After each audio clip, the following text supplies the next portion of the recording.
this Ousmane Dembele World Cup discourse going around, about him being a system player and the term system player being used to knock down his game is, in my opinion, I think it's absolutely egregious, bro. It is disgusting, and I'm not feeling it. I'm not jacking it. And yes, we all saw what happened with France during the week. Their surprise, their shocking loss to Spain, right? Nobody expected it. We didn't expect that performance. You might have expected, Spain to at least be, capable of pulling off the win, but that quality of performance that we saw from France, right?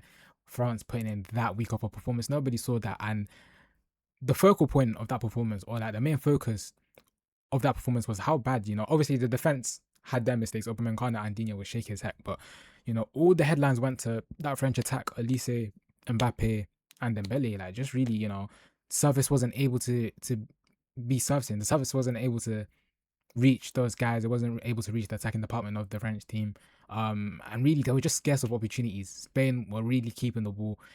The French team in general just found it hard to keep possession or get a hold of possession, right? Their midfield got absolutely dominated by that Spanish midfield. Rodri doing his thing, that didn't help, because when you lose the midfield battle, you know what I'm saying, it's going to be even harder for the attack to get the service that they need, for the service that Mbappe needs to do Mbappe things, and Dembele to show why he's Ousmane Ballon d'Or, right? So yeah, man, like all the highlight, all the headlines, all the headlines were going to how poor that attack was. And I feel like that performance, right? From that performance, a lot of people I've been seeing on social media, especially on X, right? Have been using the term system player to knock down Ousmane Dembele and his game. And yeah, like I said at the start, I just don't agree with it. It's like in football, right? There's 22 men or 22 females, depending on what's, you know what I'm saying, 26, you know what I'm saying, what's the word I'm looking for? Yeah, okay. There's 22 people essentially on a pitch, right? 11 per team. This is football we're talking about.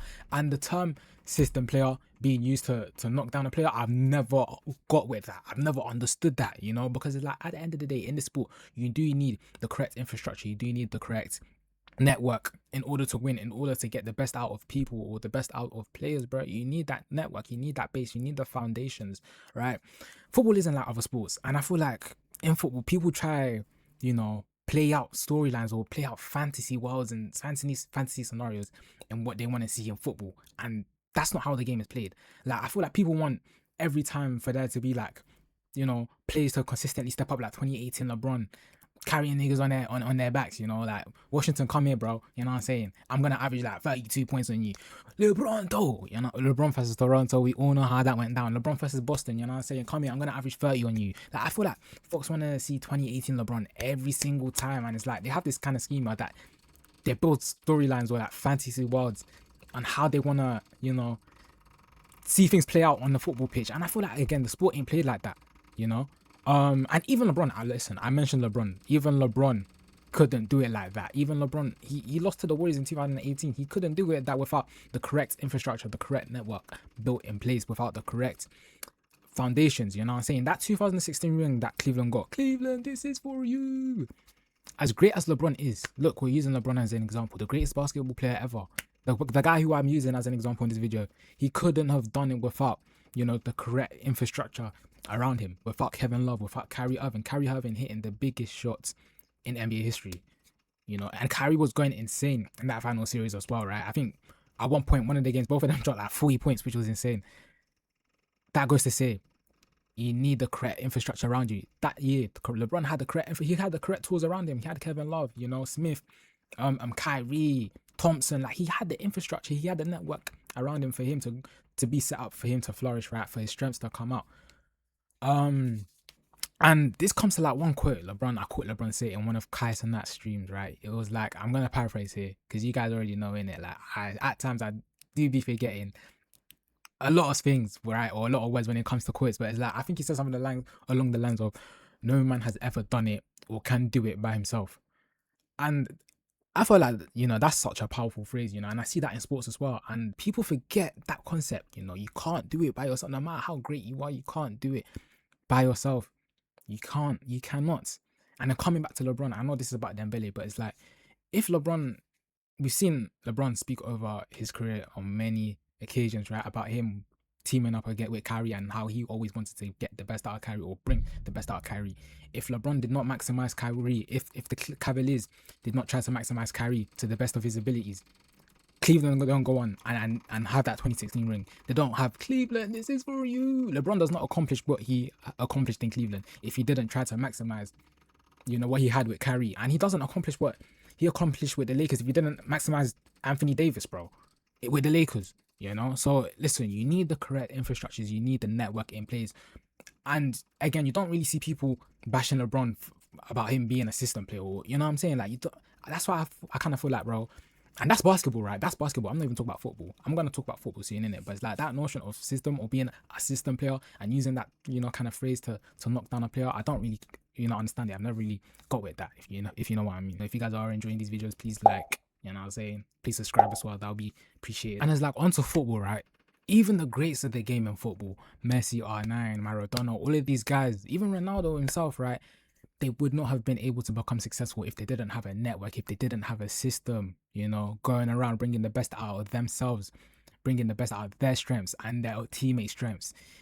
It wouldn't have not been successful, if they didn't have the talents. Look at Messi, bro. That 2015 Champions League that he won, Look at that team he had, and look who he was playing next to. Does Messi win that Champions League if he didn't have Suarez or Neymar and that MSN trio? All three of them were working together to maximize each other, if you know what I mean. It felt like Enrique set up, the game plan for the team to maximize those three guys at the final third, right? And that's what happened with the MSN trio. All three of those guys were maximized, and they are seen as the greatest attacking trio after Mane, Salah, and Firmino. You know what I'm saying?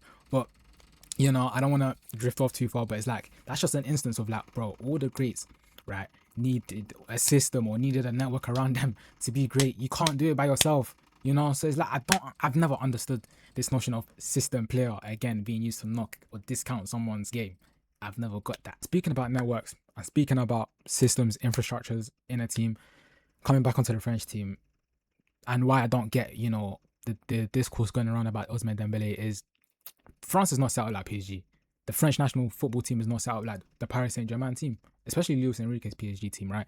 It's like in this French team, number one, right? I feel like Mbappe is kind of seen or acknowledged as the guy, as the main guy. It feels like the French game plan in the final third is built to maximize, or it was built on to emphasize Mbappe more or the most because he's seen as the guy, right? And it's like, even in the group stages, in a couple of group stage games, you guys might have noticed that they were trying to, they were moving a couple of the players around in attack, trying different lineups, right?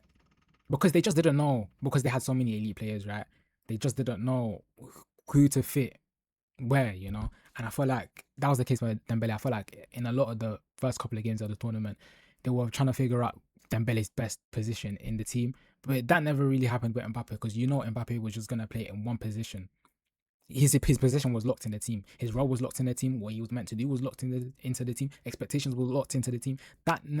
His expectations never varied, if you know what I mean, throughout the tournament. Whilst I felt like the others kind of did, because again, Mbappe was seen as the guy. They tried to maximize him the most, if you know what I mean. And Elise as well. Another reason why we saw Elise shine like the way we did during the World Cup is that Elise isn't really like a Dembele or a Mbappe kind of guy. Elise can't be the number one guy. I don't want to I don't mean in a disrespectful way, but he can't be a number one guy, if you guys know what I mean, to win a Champions League or a Premier League. He needs to play with someone next to him, and that's seen with Bayern Munich, right? When he's with Bayern, he's playing with Harry Kane. For France, he has to play with an Mbappe or Dembele. He can't be the number one guy. I don't know how to put it into words, but hopefully you guys can see where I'm coming from, right? But it's like the reason why we saw Elise shine the way we did is because he doesn't really have the same skill sets that Dembele has. His skill sets in a way are very much different to Dembele. His skill set is, yes, he could be the main guy at times, but he's more of like a complementary piece than rather being the finished article, or the icing on the cake, the cherry on the cake. So like that role that he had in being the link-up player between midfield, or being the link, between midfield and attack, and being the main supply for Mbappe, was the reason why him and Mbappe were, two of France's biggest stars. Because Dembele isn't really used to that role, guys, if we're being real. He's used to being the main guy at PSG in Paris. Or at PSG, Dembele is the main guy. He's the main man in Paris, right? And he's just the focal point. Everything that those guys do in the attack, Dembele is at the center of everything. He's just the main man, He's seen as the guy. He's seen as that guy. Hence, we've seen what we've seen of PSG over the last 2 seasons. Them winning the Champions League, 2 Champions Leagues in a row, back to back. Thank them. I really do thank them for the way they saved the world against Arsenal in that Champions League final this season. But you know, we've seen what PSG have been able to do, the heights that they've been able to go to once, once having Dembele as as their main guy, as their focal point. And we've even seen it with Dembele on an individual level with him winning the Ballon d'Or. You know what I'm saying? Them spreading the names of Ousmane Ballon d'Or on the streets of Paris, right? So it's like it's not like Dembele has been stinking up the World Cup as well. It's not, because he has been chipping in with a couple of goals. I think in one of the games he even had like a hat trick himself. Obviously, he hasn't been the Dembele of PSG. He hasn't been Dembele at his best, but you know, what I'm saying, he still hasn't been pissed poor if he asks me. So yeah, overall, man, just to bring a close to this video, man. Like overall, I feel like Dembele has proved that he's been able to unlock his potential over the last few seasons, and I've been extremely happy to see his talents coming to fruition, man. Because especially the career he had since leaving Dortmund, man, I really felt for the guy with the injuries and just him being unlucky. So it's like, bro, him finally achieving his potential, becoming one of the world's best players, probably the best player in the world with him winning the Ballon d'Or, right?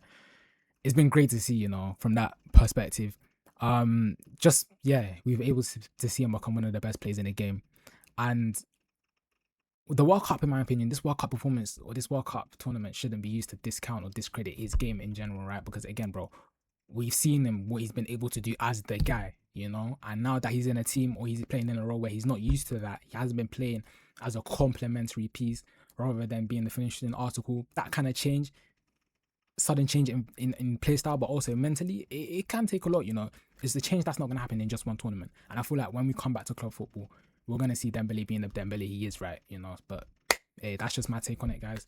You guys let me know if you guys are enjoying these videos. Please like, what I'm saying, please subscribe as well. That'll be appreciated. And yeah, man, roll on to the next one. Roll on, man. That's all we got to do right now, man. Just roll on.